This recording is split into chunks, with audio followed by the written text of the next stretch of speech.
Hey guys, what's going on? This is Nate here. It is Thursday, March 22nd. So I'll start Thursday Thoughts this week by talking about the new iPad, which has been available to the public for a little under a week now. So this week, Apple announced their earnings for or the amount of iPads that they sold in the first 4 days since its launch, and they sold 4 million devices. So this is a record-breaking sales number for them. But of course, it's not shocking. Apple has had a lot of sales records in the past. Now, to give you an idea of how many iPads they sold this go around, I want to talk about how many iPads Apple sold when the iPad was initially launched about 2 years ago. And it took them 29 days to sell their first 1 million iPads. So you'll see that they definitely have come a long ways, now selling 4 million in just 4 days. Now, also this go around, Apple seems to have a much better control of how much stock is available of the new iPad.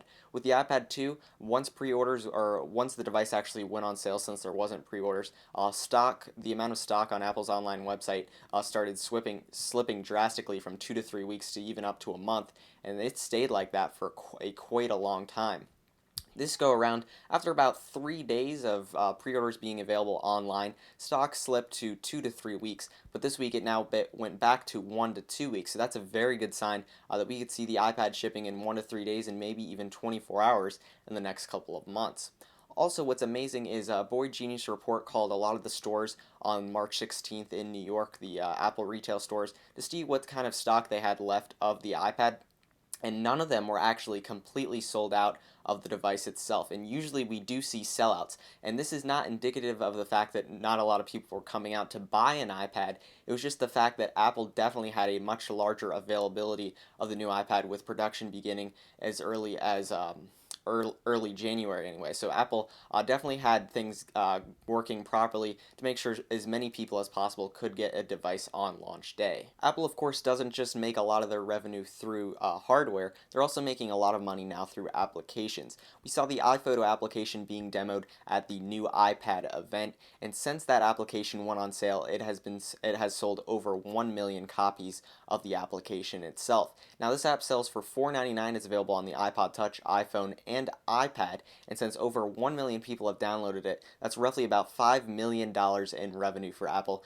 just for that one single application that they developed. Also this week, there's been a lot of information coming out about the new iPad and how well it performs. The A5X chip has been benchmarked and compared to NVIDIA's Tegra 3 chip, which currently powers the Asus Transformer Prime.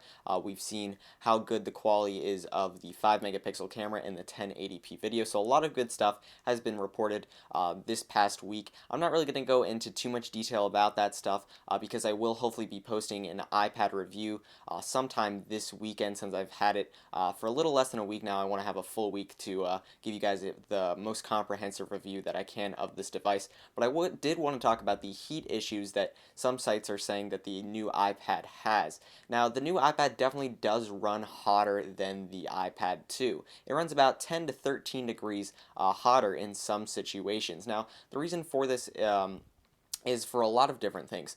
First of all, the display itself has 4 times the amount of pixels than the iPad 2. That right there is definitely putting off more heat. With those additional pixels, more heat is being put off by the device itself.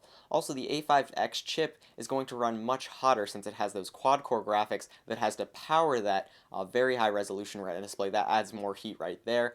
You could also have 4G LTE connectivity, so that chip is going to add even more heat. So there's really no reason to question why the new iPad runs hotter than the iPad 2. It's for those factors right there. But does that additional 10, 13 degrees make using the device uncomfortable? Absolutely not. And I just think a lot of people were shocked to see that it ran hotter than the iPad 2. Maybe they were surprised to see that. But there is absolutely nothing wrong with this at all. All devices do this. If you've got a computer or a laptop that you've ever put on your lap and you run some very intensive applications on it, you notice that the computer definitely starts to heat up. So there's really no reason to question why the new iPad gets hotter than the iPad 2. So to wrap up Thursday Thoughts today, I'll talk about 2 possible things that may come in Apple's next generation iPhone that will hit later this year. The first is a new SIM card size that would be called a Nano SIM Card. This would be up to 3 times thinner than Apple's current micro SIM card technology used in the iPhone 4, 4S, as well as the iPad 2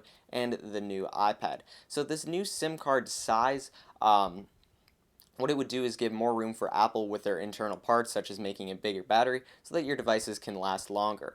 With the iPhone 4, Apple's one of the first to adopt the new micro SIM card technology, and as the months went on and years went on, a lot more smartphone manufacturers started to adopt it. So Apple's currently working. Reports are saying that Apple's currently working with carriers such as AT&T to figure out what the next SIM card size standard will be, and that supposedly is that new nanometer SIM card. I don't know if we will see it in the next generation iPhone this year, but I definitely think over the next couple of years, the SIM card will in fact get smaller.